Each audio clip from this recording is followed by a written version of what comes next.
Bratinella to the max, no? Hindi ako bratinella o spoiled brat. Matapos mapahiya at makatanggap ng kaliwat ka ng pangbabatikos, si Vice President Sara Duterte ay tila nakahanap ng kakampi si VP Sara sa kaibigang si Senator Amy Marcos. Nagbigay ng pahayag si Senator Amy patungkol sa demokrasya na kung babasahin ay malinaw na malinaw ang pagtatanggol at pagsuporta nito kay VP Sara. Binalaan ni Senator Amy Marcos ang mga miyembro ng Kongreso na ang pagsasampa ng impeachment case laban kay Duterte ay mangangahulugan na paglabag sa hangarin ng 32 milyong botante na bumoto kay VP Sara sa 2022 national at local elections.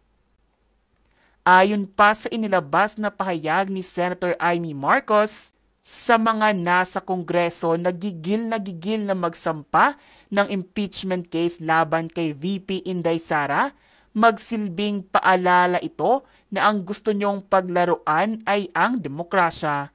Ang mga hakbang na ito ay kabastusan sa pasya ng bayan at resulta ng eleksyon, isang pangahamak sa boses at karapatan ng sambayanan sa pagpili ng kanilang leader. Alalahanin ninyo ang tagumpay na naitala ng kanyang boto ay ang pinakamalaki sa kasaysayan.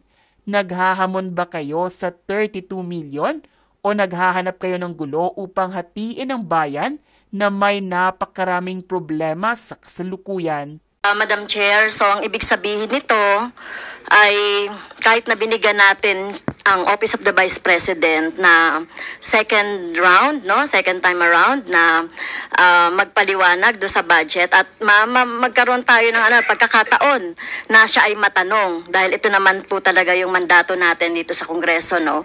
Mabusisi yung budget. So ang ibig sabihin po nito ay binoboykot niya tayo.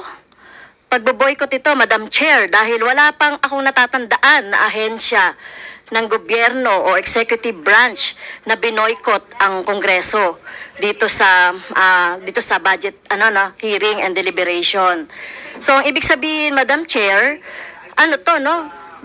betrayal of her oath of office. Na nga ni House Deputy Minority Leader at ACT Teachers Party List, Representative Franz Castro, si Senator Amy Marcos dahil sa kanyang pahayag na nagbabanta sa mga nagbabalak na magsampa ng impeachment case laban kay Vice President Sara Duterte. Binigyang diin ni Representative Franz Castro ang kahalagahan ng impeachment bilang isang demokratikong kasangkapan sa pagpapanagot sa matataas na opisyal ng gobyerno sa mga pang-aabuso sa kapangyarihan. Sinabi niya na ang impeachment ay isang mekanismo sa konstitusyon na nagpapahintulot sa publiko na hamunin ang mga opisyal na umaabuso sa kanilang posisyon na nagpapatibay ng pananagutan sa pamumuno.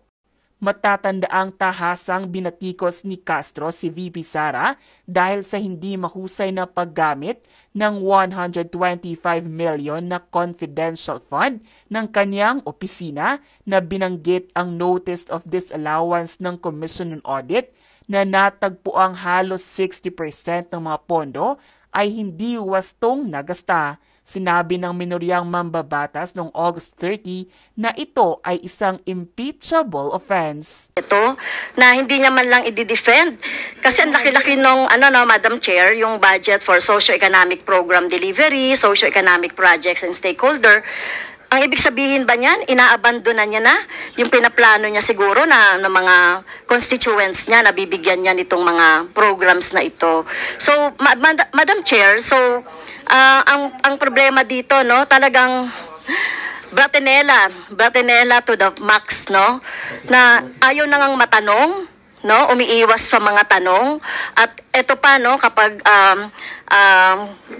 gusto nating tanungin,